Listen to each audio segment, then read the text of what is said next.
なぜならな、これはただの車じゃないからだな。分かっているな。En el taller, nadie entendía al cliente multimillonario japonés, hasta que el joven humilde mecánico habló su idioma. El sol de la tarde caía a plomo sobre los techos de lámina de Iztapalapa, haciendo brillar las manchas de aceite que decoraban el piso de concreto del taller mecánico, El Rayo. El aire olía a gasolina, a metal caliente y a la comida corrida que doña Elvira vendía en la esquina. Una mezcla que para Javier Domínguez era el aroma del trabajo duro y la necesidad. El ruido de las llaves de cruz golpeando el suelo y el murmullo constante de una vieja radio eran la banda sonora de su rutina. Una melodía monótona que se rompió de golpe cuando el rugido de un motor de lujo, seguido de un tosido agónico, silenció todo lo demás. Un Ferrari rojo, tan brillante que parecía herir los ojos, se detuvo justo en la entrada, un espejismo de riqueza en un mar de polvo y esfuerzo. Del auto descendió un hombre de traje impecable, con el ceño fruncido y una mirada que barría el humilde taller con una mezcla de impaciencia y desdén. Era un extranjero, de rasgos asiáticos, y comenzó a hablar en un idioma rápido y cortante que nadie comprendió. Don Pedro, el dueño del taller, un hombre corpulento con las manos permanentemente engrasadas, se acercó secándose el sudor de la frente con el dorso del brazo. Intentó comunicarse con señas, apuntando al motor humeante y encogiendo los hombros. Pero el hombre solo negaba con la cabeza, su frustración creciendo con cada segundo que pasaba. Los otros mecánicos, recargados en un Jetta destartalado, contenían la risa, murmurando entre ellos sobre el millonario perdido que había llegado al lugar equivocado. Javier observaba la escena desde su rincón, donde intentaba ajustar el carburador de un Tsuru. Sus manos, aunque jóvenes, se movían con la precisión de un veterano. Dentro de su caja de herramientas, pegada con cinta adhesiva en la tapa, había una fotografía descolorida.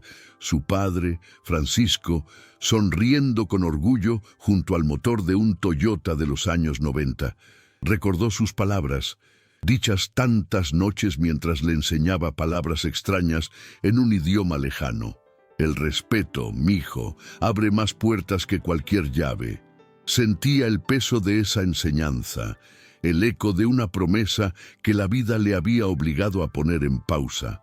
Veía la impotencia de su jefe y la arrogancia de sus compañeros, y sobre todo veía la soledad en los ojos de aquel hombre poderoso, una soledad que no entendía de idiomas ni de clases sociales. Con un suspiro casi inaudible, Javier dejó sus herramientas sobre un trapo limpio. Se secó las manos con calma, sintiendo las miradas curiosas de sus compañeros sobre su espalda mientras caminaba hacia el frente del taller. No era un hombre de palabras, mucho menos de protagonismo, pero algo dentro de él, la voz de su padre quizás, le impulsó a actuar. Se detuvo a una distancia respetuosa del hombre del Ferrari, inclinó ligeramente la cabeza en una reverencia que le salió natural, como un recuerdo grabado en la sangre. Y entonces, con una voz clara y serena que cortó el aire denso del taller, habló. Habló en un japonés fluido, formal y perfecto, preguntándole al caballero cuál era el problema con su vehículo y ofreciéndole su ayuda. El silencio que cayó sobre el taller fue más pesado que cualquier motor. Don Pedro se quedó con la boca abierta. Los otros mecánicos dejaron de sonreír y se miraron unos a otros con una incredulidad total. El empresario japonés, Takashi Yamamoto, giró la cabeza lentamente, sus ojos, antes duros y distantes, ahora fijos en el joven mecánico con una expresión de asombro puro. Por un instante, no vio la grasa en su overol, ni el polvo en su rostro. Vio a alguien que había cruzado un puente invisible para encontrarlo.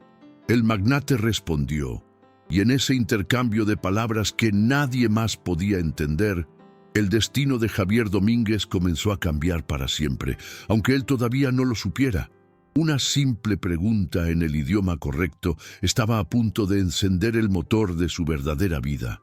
Esa pregunta, esa simple conexión, estaba a punto de desatar una cadena de eventos que nadie en ese taller podría haber imaginado. Y antes de contarte cómo ese humilde mecánico terminó cruzando el océano, quiero pedirte algo desde el corazón.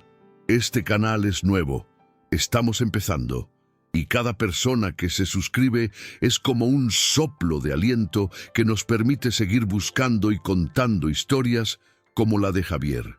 Tu apoyo es el combustible que necesitamos para que estas voces no se pierdan. Si esta historia ya te atrapó, por favor, suscríbete y acompáñanos en este viaje.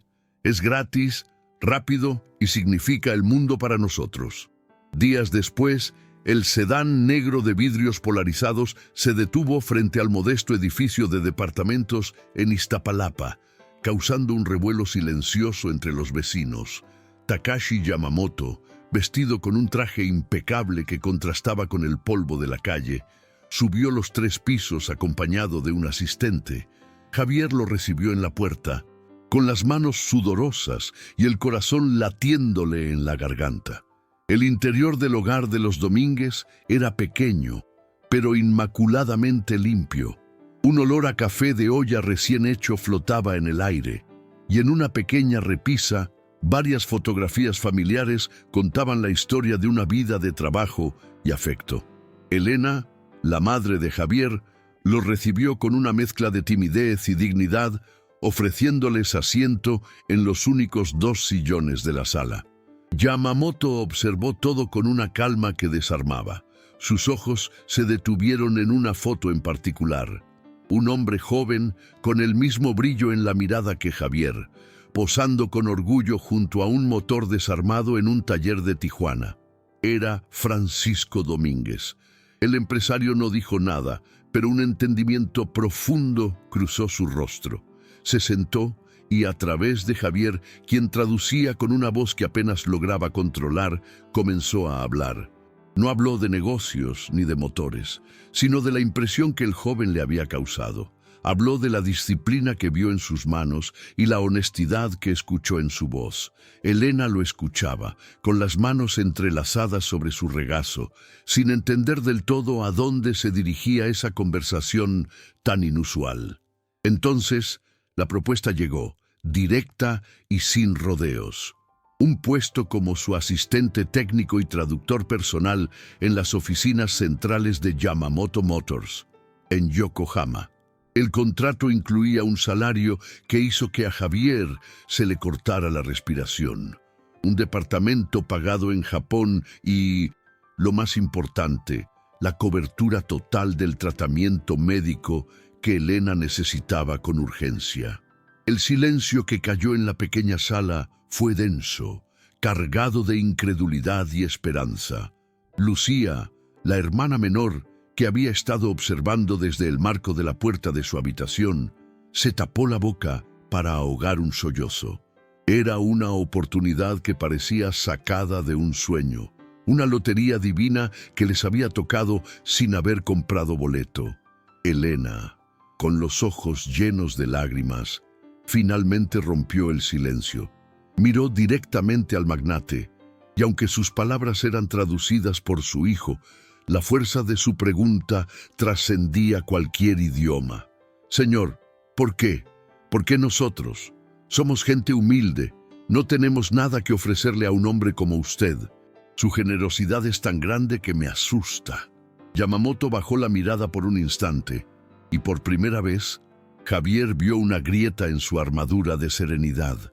El hombre suspiró, un sonido cargado de un peso invisible, y respondió con una voz suave.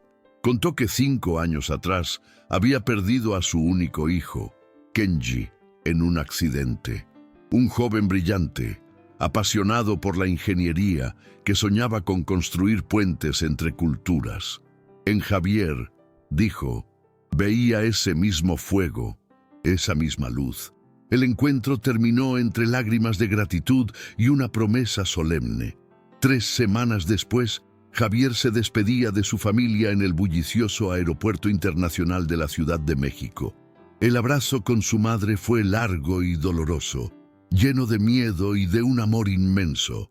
Elena le entregó un pequeño rosario de madera que había pertenecido a su padre, apretándoselo en la mano. «Que te cuide, mi niño, y no te olvides de quién eres ni de dónde vienes». Lucía le dio un dibujo de la familia junto a un auto futurista con el logo de Yamamoto Motors. Javier subió al avión con el corazón dividido, dejando atrás todo lo que conocía para perseguir un futuro que apenas podía imaginar. Un futuro que era el sueño de su padre hecho realidad.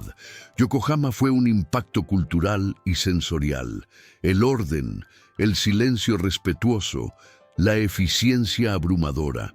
Todo era un universo distinto al caos vibrante de Iztapalapa.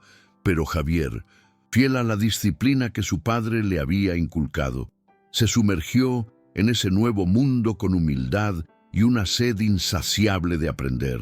Se levantaba antes del amanecer para estudiar los complejos protocolos empresariales japoneses, las sutilezas del lenguaje honorífico y las complejidades técnicas de los motores de última generación. No se limitaba a traducir palabras, traducía conceptos, intenciones y culturas. Se convirtió en el puente indispensable entre los ingenieros japoneses, con su mentalidad precisa y metódica, y los ejecutivos que necesitaban entender las implicaciones de sus diseños en mercados globales. Su ética de trabajo no pasó desapercibida. Los ingenieros, inicialmente escépticos ante ese joven mexicano que había aparecido de la nada, pronto empezaron a buscar su opinión. Javier no solo entendía la mecánica, sino que la sentía. Podía explicar por qué un diseño que funcionaba perfectamente en un laboratorio en Japón podría fallar en las carreteras de la Sierra de Oaxaca o en el tráfico de Lima. Combinaba el conocimiento técnico que devoraba en los manuales con la sabiduría práctica que había adquirido en el taller El Rayo, manchándose las manos de grasa. Yamamoto lo observaba todo desde la distancia con una aprobación silenciosa. Veía en Javier no a un empleado, sino a un proyecto de vida, una segunda oportunidad para guiar a un joven talentoso. 6 meses después de su llegada, Javier solicitó una reunión con el consejo directivo. Muchos lo consideraron un acto de osadía, pero Yamamoto le concedió la oportunidad. Frente a una docena de ejecutivos de gesto impenetrable, Javier desplegó su propuesta. Una línea de motores adaptados específicamente para el mercado latinoamericano. Habló con una pasión que llenó la sala de juntas. Explicó con datos precisos los desafíos de la altitud de ciudades como Bogotá o La Paz, la variabilidad en la calidad del combustible y la necesidad de vehículos más resistentes y fáciles de reparar.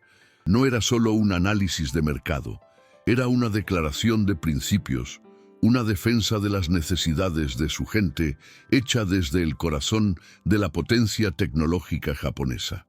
El consejo quedó impresionado. La propuesta no solo era innovadora, sino también increíblemente rentable. Aquel día, Javier dejó de ser el traductor del presidente para convertirse en una voz estratégica dentro de la compañía. Esa misma noche, recibió una invitación inesperada. Yamamoto lo esperaba para cenar en su casa. No era una cena de negocios. La casa del magnate era un remanso de paz, con jardines de piedra y puertas de papel de arroz. Allí, en la quietud de ese espacio sagrado, mientras compartían una comida sencilla, Yamamoto finalmente le habló de Kenji. Le mostró una fotografía de su hijo, un joven sonriente con la misma mirada intensa de su padre, y le contó de sus sueños, de su rebeldía, del vacío inmenso que había dejado su partida. Javier escuchó con un respeto profundo, sin ofrecer consuelos vacíos. En su lugar, compartió sus propias memorias de su padre, Francisco. Habló de cómo le enseñaba los nombres de las herramientas en japonés mientras reparaban un viejo motor en el patio de su casa en Tijuana. Habló del peso de su ausencia y del deseo de honrar su legado. Por primera vez, los dos hombres no eran jefe y empleado, sino dos almas unidas por la pérdida y por la esperanza depositada en el futuro. Aquella conversación, marcada por una empatía silenciosa y una vulnerabilidad compartida, selló una relación que iba mucho más allá de lo profesional. Se convirtió en un lazo casi paternal, una conexión forjada en el dolor y cimentada en el respeto mutuo. Pasó 1 año y medio. Javier se había convertido en una figura clave en Yamamoto Motors, liderando un equipo de desarrollo que trabajaba en su proyecto para Latinoamérica. El tratamiento de su madre en México estaba dando resultados extraordinarios, y Lucía, gracias al apoyo económico de su hermano, había ingresado a la carrera de ingeniería en una de las mejores universidades del país. Un día, Yamamoto lo llamó a su oficina, un espacio minimalista en el último piso del corporativo, con una vista panorámica de la bahía de Yokohama. El sol de la tarde se filtraba por los ventanales, iluminando el rostro del anciano empresario, que parecía tener algo de suma importancia que decir. Yamamoto le sirvió una taza de té, un ritual que reservaba para los momentos significativos. Dejó que el silencio se asentara antes de hablar. Javier, comenzó, su voz tranquila pero firme. El Consejo ha aprobado la construcción de nuestra primera planta de ensamblaje en América Latina y hemos decidido que se construirá en Querétaro, México. El corazón de Javier dio un vuelco. Era la culminación de su trabajo, la validación de su visión. Pero lo que Yamamoto dijo a continuación lo dejó sin aliento. Y quiero que tú lideres el proyecto. Quiero que vuelvas a casa y construyas esa fábrica desde los cimientos. Nadie más puede hacerlo. Tú entiendes nuestras dos culturas. Eres el puente que necesitamos. La emoción lo embargó. Las palabras apenas podían salir de su boca. Aceptar no era solo una decisión profesional. Era cerrar un círculo, cumplir el sueño de su padre a una escala que Francisco Domínguez jamás habría podido concebir. Era la oportunidad de crear empleos, de llevar tecnología y desarrollo a su país, de ofrecer a otros jóvenes como él la oportunidad que a él le había llegado por un golpe del destino. Con los ojos húmedos, miró a Yamamoto y asintió. Será un honor, señor. Un honor que dedicaré a la memoria de mi padre y a la de Kenji. Yamamoto sonrió, una sonrisa genuina y llena de afecto. Sabía que había tomado la decisión correcta. El joven mecánico de Iztapalapa estaba listo para volver a casa, no como un empleado, sino como un líder destinado a cambiar el futuro de miles de personas.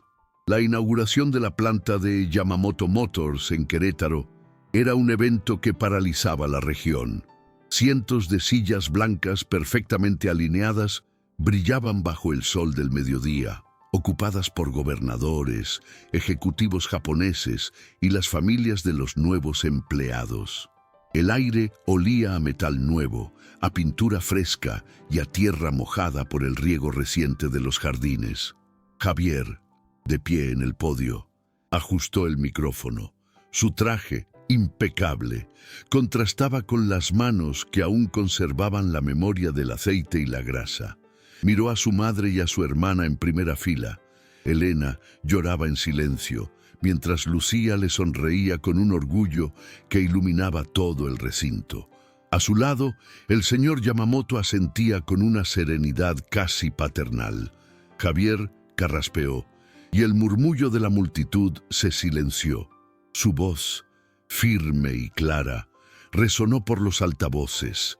Pero no hablaba como un director global, sino como el joven de Iztapalapa que alguna vez soñó con motores.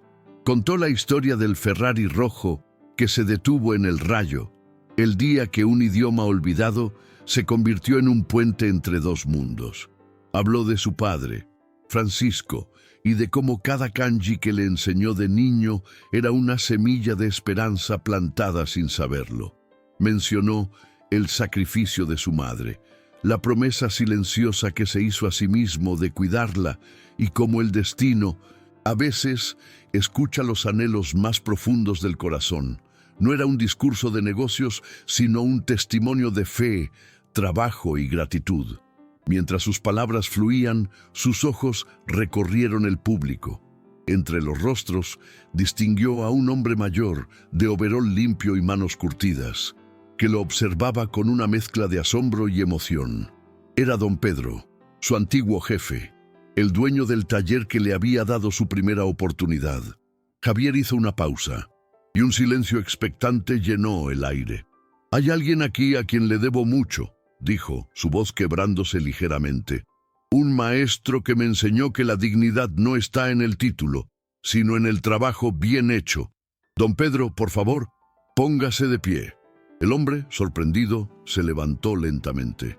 «Me sentiría honrado si aceptara dirigir nuestro nuevo programa de capacitación técnica. Nadie mejor que usted para formar a la siguiente generación de mecánicos». El aplauso estalló atronador, mientras don Pedro, con los ojos vidriosos, apenas podía asentir.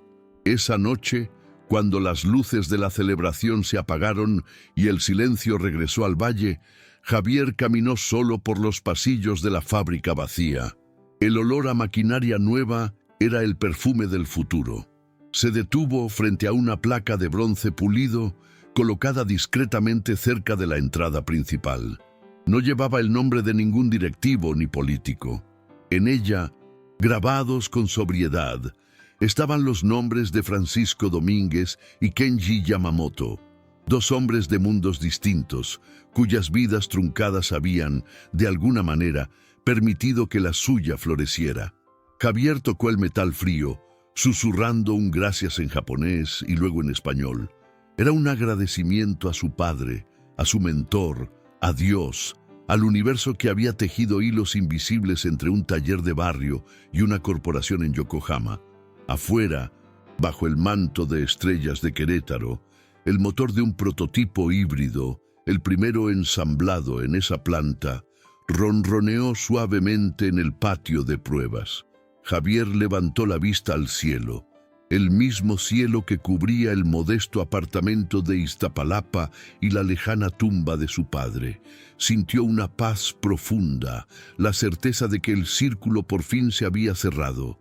No era el final de un camino, sino el verdadero comienzo. Había regresado a casa, no solo para construir una fábrica, sino para construir oportunidades, para devolverle a su tierra un poco de todo lo que había recibido.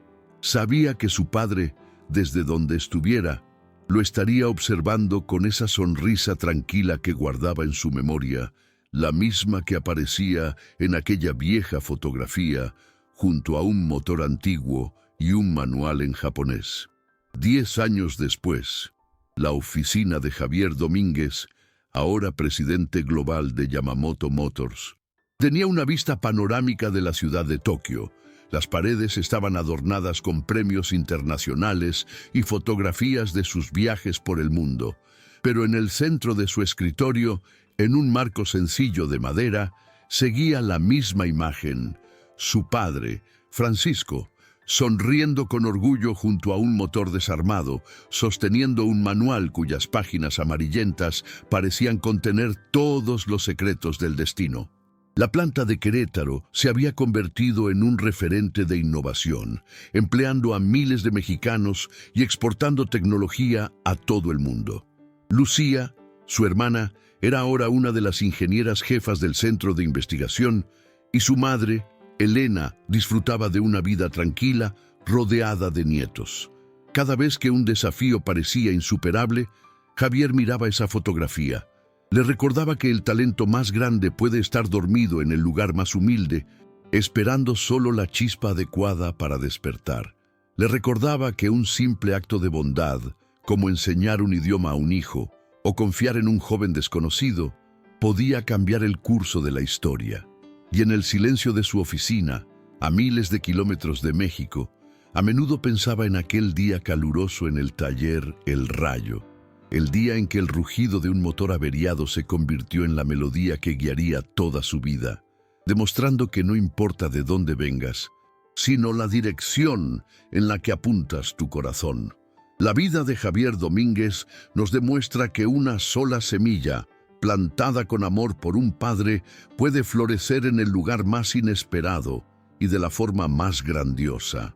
A veces, el idioma que nos cambia la vida no se habla con palabras, sino con humildad, con trabajo honesto y con el coraje de honrar a quienes nos dieron todo.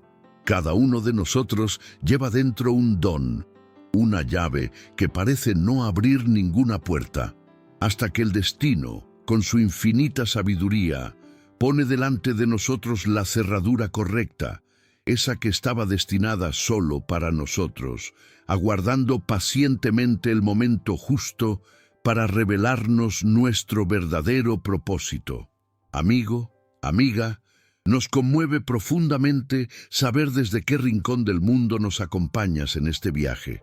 Tu presencia le da sentido a todo nuestro esfuerzo. Por favor, cuéntanos en los comentarios qué parte de esta historia tocó tu corazón y desde qué ciudad o país nos estás escuchando. Leer sus palabras nos recuerda que, aunque estemos lejos, estamos unidos por las mismas esperanzas, los mismos sueños y la misma fe en que el bien siempre encuentra la manera de abrirse camino entre las dificultades del día a día, fortaleciendo nuestro espíritu. Si esta historia te ha inspirado, te pedimos con todo el cariño que nos ayudes a seguir adelante. Somos una comunidad que apenas comienza a crecer, y cada gesto tuyo es el motor que nos impulsa a buscar más relatos como este. Un simple me gusta nos da aliento y nos dice que vamos por el camino correcto. Compartir este video lleva este mensaje de esperanza a alguien que quizás necesite escucharlo hoy.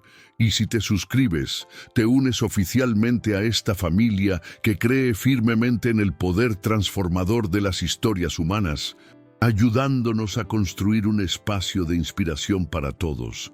Y si sientes en tu corazón un impulso de agradecimiento, no dudes en dejarnos un simple gracias en los comentarios. Esa palabra, tan sencilla pero tan poderosa, tiene un valor inmenso para nosotros y nos llena de la fuerza necesaria para encontrar la próxima historia que merezca ser contada. Nunca olvides que tu propia historia, con sus luchas y sus silencios, también está siendo escrita con un propósito divino.